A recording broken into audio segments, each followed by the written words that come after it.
Mesdames et messieurs, bonsoir et bienvenue dans notre rendez-vous culture. Mon invité ce soir, un homme aux multiples casquettes. Il est passé par une carrière de radio, puis la carrière télé. Aujourd'hui, il est dans le stand-up, donc le one-man show. Il décortique avec énergie et une honnêteté désarmante nos travers quotidiens, nos angoisses et même notre obsession pour le stress. Son style est mordant, son débit est unique et son rire très contagieux. Il s'est imposé comme une figure incontournable de l'humour après avoir marqué de son empreinte le paysage médiatique. Ses spectacles comme À l'envers ou le One Man Show se distinguent par un humour direct, une énergie contagieuse et une capacité à transformer les défis du quotidien marocain au moment de rire. Nabil Benani, bonsoir à vous. Vous êtes humoriste, mais homme aux multiples casquettes, comme je le disais à l'instant. C'était un plaisir de vous recevoir ce soir. Je vous remercie, mais déjà, ça va être un peu crédible puisque je me suis présenté sans casquette. Vous avez vu, j'ai une tête nue. Et vous avez hésité pourtant. Avant qu'on se présente en direct, vous vouliez la casquette, mais finalement, on a opté pour le sans casquette. Finalement, pour se présenter comme on est naturellement devant tout le monde. Absolument. Merci pour votre invitation. Un plaisir en tout cas de vous recevoir. Donc, je le disais, vous étiez à la radio, vous avez fait de la télé, vous avez en tout cas l'habitude d'avoir un public. Maintenant, le one-man show, le stand-up. Qu'est-ce qui fait que vous vous êtes tourné vers l'humour et puis cette forme de communication qui reste différente des précédentes? Merci beaucoup, Mariam Khemlichi, déjà pour cette invitation. Au fait, c'est un processus naturel. La vie exige de nous d'aller toujours dans le sens du développement et de l'évolution personnelle. Et donc finalement, qui n'avance pas recule. Moi, j'ai décidé d'avancer vers mes passions. Et ça a commencé par la radio, par la télévision. Aujourd'hui, je me retrouve sur scène pour partager mon humour personnel avec mon public.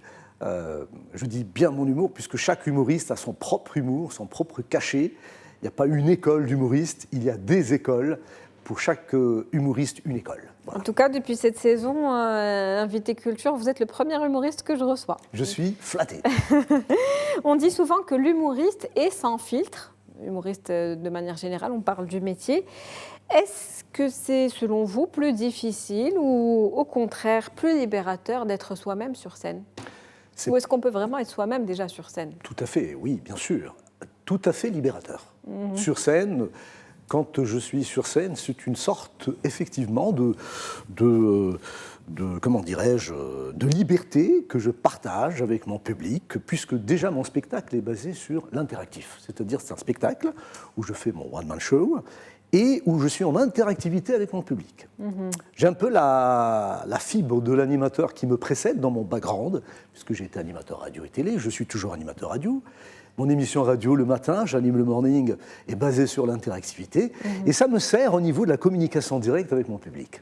Et ça crée carrément une ambiance qui va un peu plonger tout le monde dans une immersion humoristique qui va durer 1h30. Il est vrai que vous puisez dans le quotidien, en fait, de ce que vous vivez au quotidien pour écrire vos textes.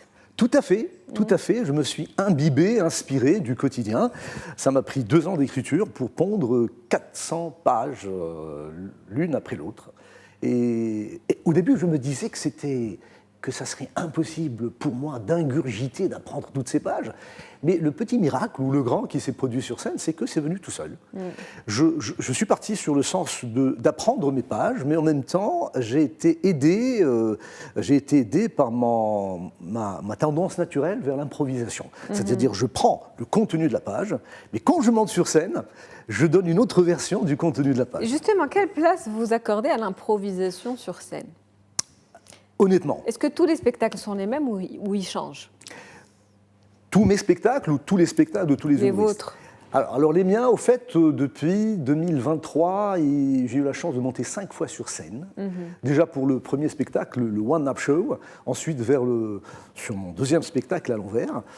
Et pour l'improvisation, au fait, pour être honnête, elle va venir après l'apprentissage du contenu des pages. C'est-à-dire, vous apprenez par cœur votre texte, mais quand vous montez sur scène, en fonction du feeling, de l'interactivité avec le public, vous avez une autre forme de contenu, de texte qui naît.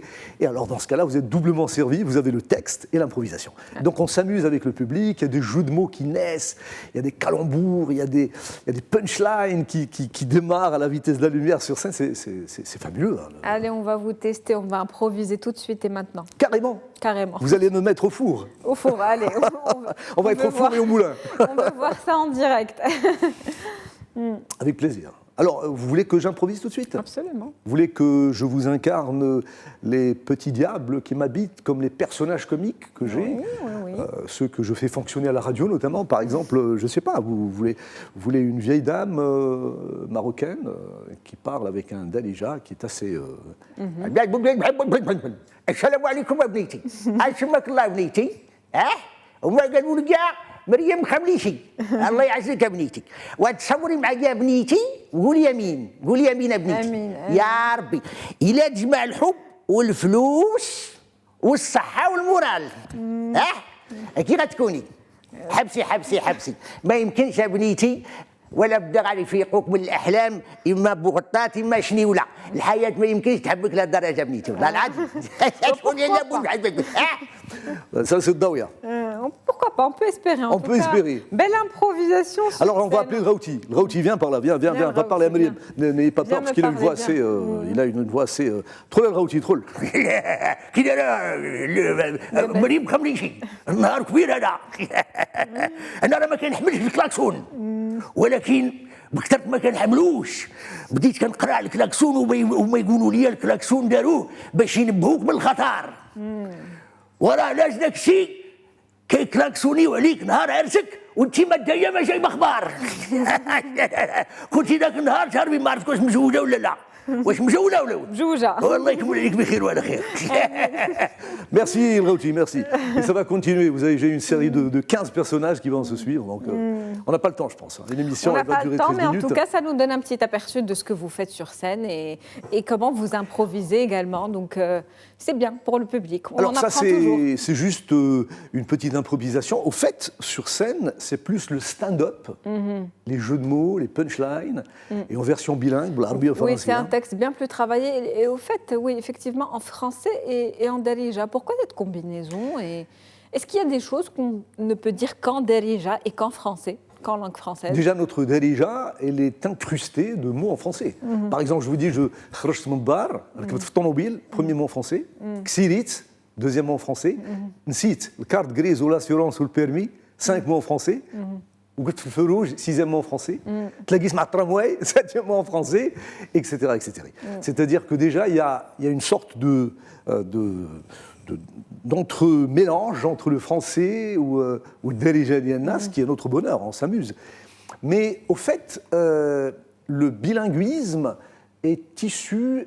Généralement, on est sur Médien TV, on dit c'est la langue de Médien Radio, parce que c'est le français et l'arabe. En fait, notre marocain, il est tout simplement composé de, quand on parle, entremêlés, c'est notre nature. Moi, je me suis dit, je vais prendre cette langue marocaine typique qui nous appartient, et je vais monter avec sur scène pour être un maximum en communication, puisque comme je vous ai dit tout à l'heure, mon spectacle est basé sur l'interactivité. Donc les gens, ils parlent comme ça en marocain, moi je parle aussi en marocain, le français ou l'arabia. Votre humour est souvent qualifié de direct. Comment vous écrivez vos textes? Vous l'avez dit tout à l'heure, 400 pages quand même. Donc et 2 fois, vous avez écrit donc 2 fois 400 pages, ce qui est assez important. C'est des textes qu'il faut par la suite mémoriser. Donc dans la démarche d'écriture, comment ça se passe? Est-ce que c'est spontané? Est-ce que vous avez un rituel particulier? Est-ce que vous pouvez être posé dans un café et faire des observations et puis vous en inspirer? Comment ça se passe? Au fait, quand vous montez sur scène, vous montez inéluctablement sur une vague qui s'appelle l'amour du one-man show. Alors, là où vous êtes, il y a un petit bijou qui s'appelle le Companion Life, c'est-à-dire le smartphone. Et dedans, il y a ce qu'on appelle un notebook, et c'est là où j'écris mon one-man show. Dans le café, dans la voiture, dans le souk, sur l'autoroute. Je suis toujours avec des idées qui me descendent sur la tête comme ça, et je les mets. Et parfois, j'écris des gags, et je trouve une autre version de gag, etc. Et je le refais. Et donc ça, c'est carrément une gymnastique au quotidien. qui doit être un plaisir. Si ce n'est pas un plaisir, ce n'est pas la peine. Et qu'est-ce qui inspire en ce moment même Nabil Benani, justement? Aujourd'hui, donc si vous me posez la question, déjà, vous me ramenez vers le titre de mon spectacle actuel qui s'appelle À l'envers. C'est une vision comique de la vie. بالعربية الدارجة كيقولوا الدنيا إلا بغاتك تجيب سبيبة ما بغاتكش كتقطع السناسل. C'est-à-dire que la vie déjà est à l'envers. Vous avez qu'à remarquer, les gens en général, ils ont des rêves, des espoirs, des challenges, des ambitions, des buts.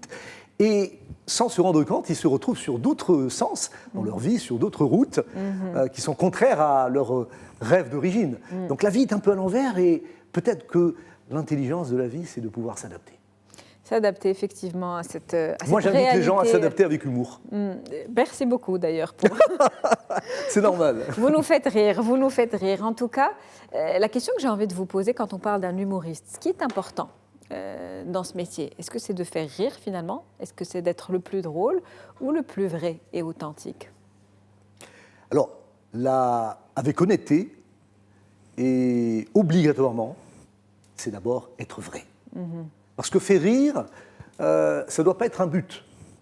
Si vous montez sur scène pour faire rire, ça devient un travail difficile, stressant, anxiogène, et qui ne va pas toujours porter ses fruits. Mais par contre, quand vous êtes vrai, vous sentez que vous avez quelque chose à partager avec le public, notamment les inviter vers le bonheur de l'humour, ça va être naturel.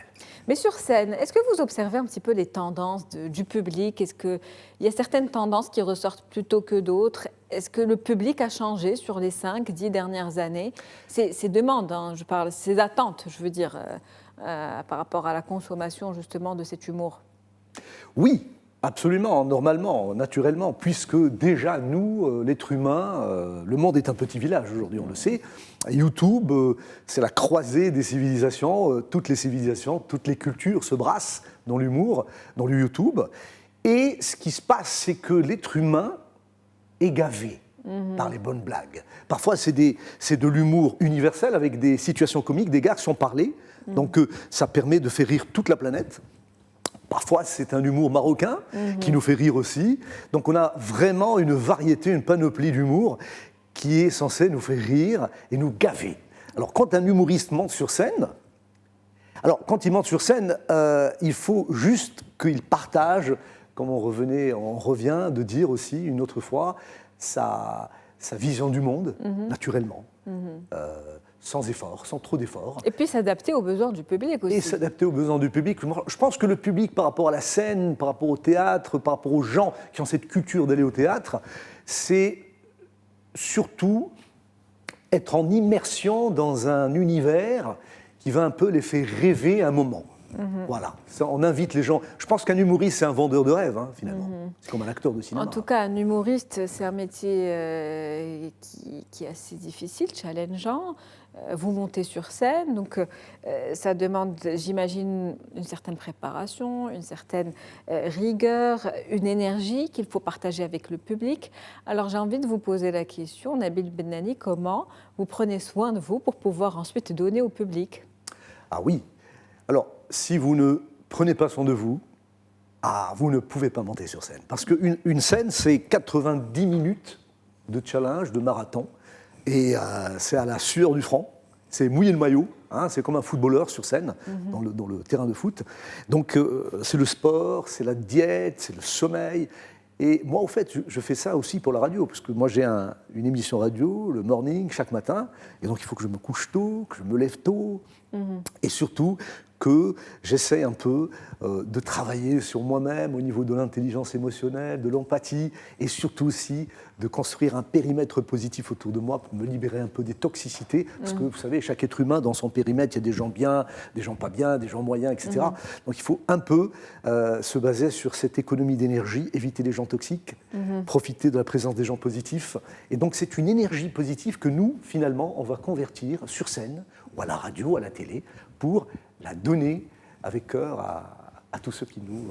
de bonnes habitudes à prendre, en tout cas, qui doivent être durables. Pour finir, un petit mot très rapidement sur votre spectacle le 27 décembre. Alors, le 27 décembre, au Théâtre Onfa à Casablanca, à 20h, c'est une invitation à tous les Marocains pour venir assister à mon spectacle à l'envers, une vision comique de la vie.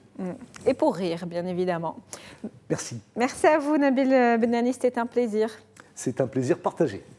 C'est la fin d'Invité Culture pour ce soir. Je vous souhaite une très bonne soirée.